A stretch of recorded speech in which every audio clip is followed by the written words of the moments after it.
കുട്ടികളുടെ പഠനത്തിൽ രക്ഷിതാക്കൾ എങ്ങനെ ഇടപെടണം? പുതിയ രക്ഷിതാക്കൾക്ക് പലർക്കുള്ളൊരു സംശയമാണിത്. ഞങ്ങൾ ഇടപെടേണ്ടതുണ്ടോ? ഉണ്ടെങ്കിൽ എങ്ങനെ ഇടപെടണം? തീർച്ചയായും സമൂഹവും പഠനവും വളരെ സങ്കീർണമായ ഘട്ടത്തിൽ രക്ഷിതാക്കളുടെ ഇടപെടലുകൾ ആവശ്യമായ ഒരു സമയമാണിത് എന്നതിൽ ഒരു തർക്കവുമില്ല. അതിന് യഥാർത്ഥത്തിൽ രക്ഷിതാവ് ഇപ്പോൾ മാറേണ്ടത് സഹപഠിതാവ് എന്ന തലത്തിലേക്കാണ്. കുട്ടികളോടൊപ്പം പഠിക്കുന്നൊരു രക്ഷിതാവായിട്ടാണ് പുതിയ കാലത്തെ രക്ഷിതാവ് മാറേണ്ടത്. വൈകിട്ട് രക്ഷിതാക്കളും കുട്ടികളും എല്ലാവരും കൂടി ഒരുമിച്ചിരിക്കുകയും അവരുടെ പഠനം പരസ്പരം സംസാരിക്കുകയും അവരുടെ സ്കൂളിലെ വിശേഷങ്ങളും രക്ഷിതാവിൻ്റെ ആ ദിവസത്തെ വിശേഷങ്ങളുമൊക്കെ പങ്കുവെക്കുകയും ചെയ്യുന്നൊരു സാഹചര്യമാണ് പഠനാന്തരീക്ഷത്തിൽ ആദ്യം ഒരുക്കേണ്ടത്. അതുകൊണ്ട് പഠനാന്തരീക്ഷം ഒരുക്കുക എന്നതാണ് രക്ഷിതാവിൻ്റെ ഒന്നാമത്തെ ഡ്യൂട്ടി. ഫിൻലാൻഡ് പോലുള്ള രാജ്യങ്ങളിൽ വൈകുന്നേരം 7 മണി മുതൽ 9 മണി വരെ വീട് ഒരു വിദ്യാലയമായി മാറും എന്നാണ്. അങ്ങനെ മാറേണ്ട ഒരു സാഹചര്യമാണ് എനിക്ക് തോന്നുന്നത്. അഷ്റഫ് സാറ് ആ സാഹചര്യം എങ്ങനെയായിരിക്കണം എന്നതിൻ്റെ ഒരു കാര്യത്തിലൊരു വിശദീകരണം നൽകാൻ പറ്റും തോന്നുന്നു.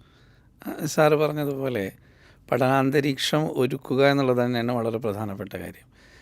പഠനാന്തരീക്ഷം ഒരുക്കുമ്പോൾ അതിൻ്റെ അടിസ്ഥാന സൗകര്യങ്ങൾ നമ്മൾ കുട്ടി വീട്ടിലോട്ടാണ് വരുന്നത്. വീട്ടിൽ ഇപ്പോൾ പുതിയ വീടുകളൊക്കെ നിർമ്മിക്കുന്ന സമയത്ത് വീടിനകത്തൊക്കെ പഠനത്തിന് വേണ്ടി ഒരു മുറി ഒരുക്കാറുണ്ട്. ചിലപ്പോൾ പഴയ കാലത്തൊക്കെ ബെഡ്റൂമിനകത്തോ അല്ലെങ്കിൽ കുട്ടിക്ക് എവിടെയാണോ ഇരിക്കുന്ന ആ സ്ഥലത്താണോ കുട്ടി ഇരുന്ന് പഠിക്കാറുള്ളത്. അതിന് പകരം പഠിക്കാനായി ഒരു പ്രത്യേക മുറി, പഠനമുറി ഒരുക്കുക എന്നുള്ളത് അതിൻ്റെ വളരെ പ്രധാനപ്പെട്ടൊരു കാര്യമാണ്. അവിടെ മറ്റുള്ള ഡിസ്ട്രാക്ഷൻസ് ഒന്നുമില്ലാതെ അവിടെ വന്നിരുന്നാൽ ആ ഒരേ സമയത്ത് പഠിക്കുന്നൊരു സമയം കണ്ടെത്തി ആ പഠനമുറിയിൽ വന്നിരുന്ന് പഠിക്കാൻ കുട്ടിയെ പ്രേരിപ്പിക്കണം.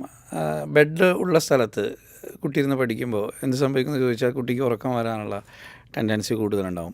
അതുപോലെ തന്നെ രക്ഷിതാക്കൾ മൊബൈൽ ഫോൺ ഉപയോഗിച്ച് ഇരിക്കുന്നു. ഈ നേരത്തെ സാറ് പറഞ്ഞതുപോലെ 7 മണി മുതൽ 9 മണി വരെയുള്ള സമയത്ത് രക്ഷിതാവ് എന്താണോ ചെയ്യുന്നത് ആ കുട്ടിക്ക് അതിനൊരു ക്യൂരിയോസിറ്റി ഉണ്ടാവും.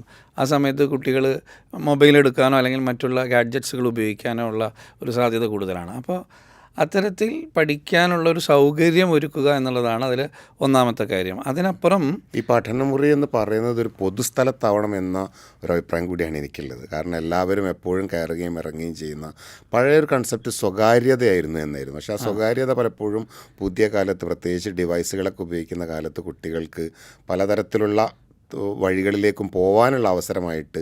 അത് ശരിയാണ്. കാരണം വാതിൽ അടച്ചു കഴിഞ്ഞാൽ അയൽവാസികളോടാണ് അടുപ്പമില്ലാതിരിക്കുക. നേരെ മറിച്ച് ലോകത്തിലേക്കുള്ള എല്ലാ തരത്തിലുള്ള വാതിലുകളും തുറക്കപ്പെടുന്ന ഒരു അവസരമാണ്. അപ്പോൾ പൊതുവായ ഒരു സ്ഥലത്ത് തന്നെയാണ് പഠനമുറി ഒരുക്കേണ്ടത് എന്നുള്ളതാണ്.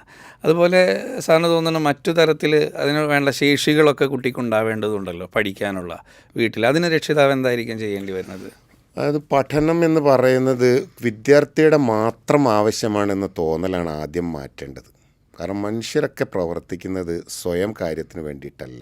ഈ പുതിയ കാലത്ത് അവരവർക്ക് വേണ്ടി പ്രവർത്തിക്കണമെന്ന വാചകം പോലും തെറ്റാണെന്നാണ് പറയുക. കാരണം മനുഷ്യ ജീവിക്കുന്നതൊക്കെ മറ്റുള്ളവരെ സംതൃപ്തിപ്പെടുത്താൻ കൂടി വേണ്ടിയിട്ടാണ്. അപ്പോൾ കുട്ടിയുടെ മാത്രം ആവശ്യമല്ല പഠനമെന്ന ബോധമാണ് പുതിയ കാലത്തെ രക്ഷിതാവ് കുട്ടിയിൽ സൃഷ്ടിക്കേണ്ടത്.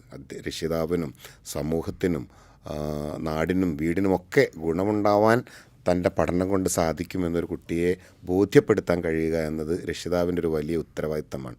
രക്ഷിതാവും ടീച്ചറും ഒരേ ലക്ഷ്യത്തിൽ മുന്നോട്ട് പോകുന്നവരാണ്.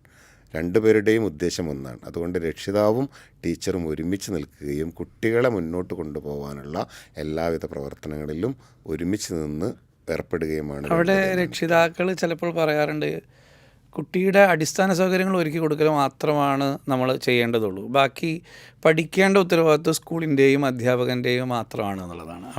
അതാണ് ഒരു തെറ്റിദ്ധാരണ എന്ന് പറയുന്നത്. അതായത് മാത്രമല്ല, ഒരു പ്രശ്നം ഉണ്ടാകുന്ന സമയത്ത് രക്ഷിതാവ് കുട്ടിയോടൊപ്പമായിരിക്കും പലപ്പോഴും നിൽക്കുക.